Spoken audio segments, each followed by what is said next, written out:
Thank you, Jackson. Thank you. The thing with Iran is that they're constantly being accused of making weapons. They've always been in the trash can because of that. But the rest of the world makes weapons. Israel makes weapons. We arm Israel. We send war machines into Syria. We arm all the African tribes we can, pretty much. Our weapons explode over Yemen. But it's just Iran that can't have weapons. That's odd. That's real odd, isn't it? That's not a sense of freedom. That's a science project. Science should be for all, Mom. Not just for special Hebrew universities and scholarship of ethnicity and the one drop of blood rule disaster of the original sin right next door to the original sin, which would be racism, right? So if the ethnicity Jews want to insist upon this intransigent situation with Iran, then Donald Trump will have to deal with it, win, lose, or draw. But Iran is not America's natural enemy. It never has been. Not at all. Not until the Sudan Revolution did we have any problem with Iran at all.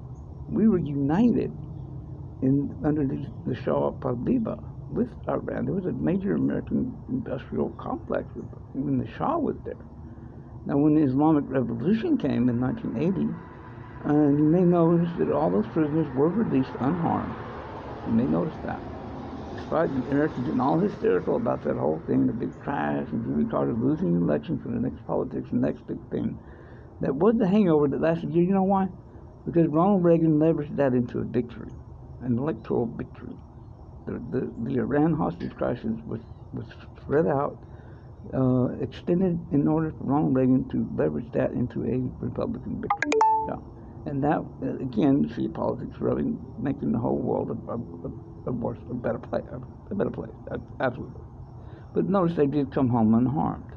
And the money they received back was, under the guidance of the Obama administration, very wisely and astutely, reconstituted that money to Iran plus interest that we had seized during the Iranian student crisis, war crisis. And they got $86 billion back. I think you see, when the Iranian Revolution took place, the U.S. froze Iranian assets that were in the U.S. And we kept that money all those years, and it was earning interest, however it works, the usual money earns money.